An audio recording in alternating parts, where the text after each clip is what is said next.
저는 스트레스를 다스리는 거. Alcohol poisoning? Smoking.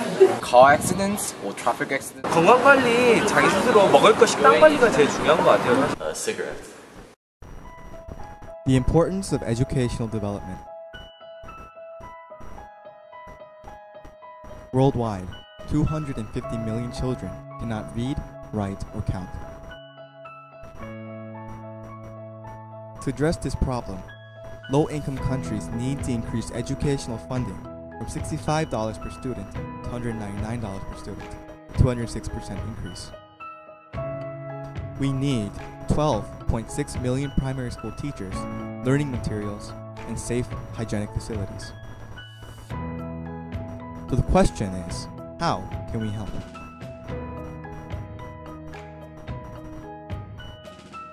The answer lies in Official Development Assistance, or ODA. ODA for education can be defined as ODA that is provided for the purpose of promoting the educational development of the recipient country. What does ODA provide? ODA provides training for new teachers. It provides infrastructure for students, supports educational programs, especially those of vocational nature.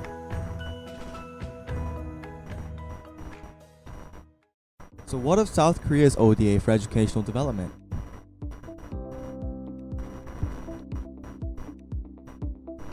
In 2013, South Korea's total ODA was $1.7 billion, of which 16% was allocated to educational development purposes, roughly $272 million.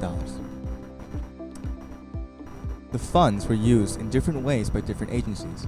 KOICA used the funds for development consulting, public-private partnerships, and had a project-based approach. The EDCF granted concessional loans, particular focus on vocational education, while the Ministry of Education emphasized bilateral cooperation. However, the fragmented structure results in great inefficiency because it scatters limited funds, causing lower effectiveness.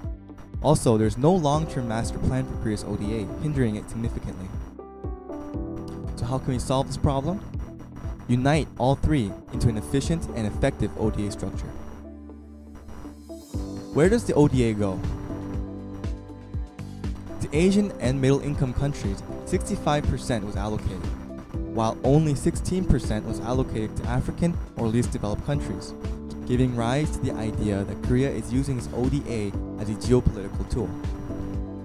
To look further, the top 3 African recipients of Korean ODA were Angola, Egypt, and Ghana, all 3 producers of oil.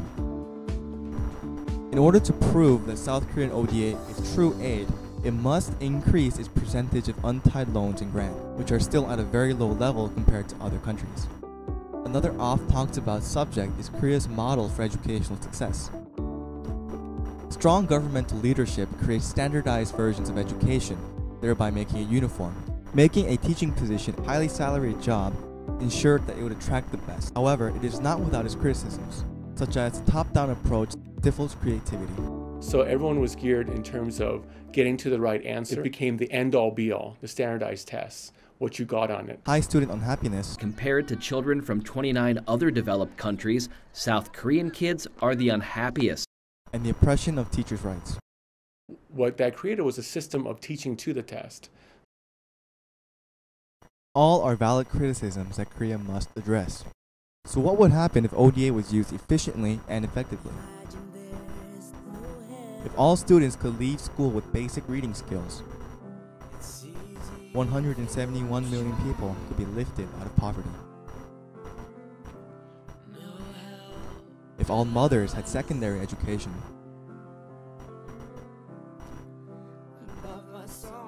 12 million children would be saved from stunting.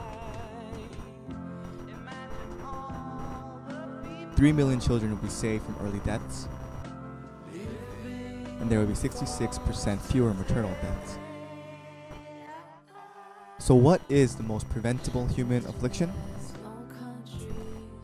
It is a lack of education. Through ODA and other efforts, we must ensure that no child is left behind.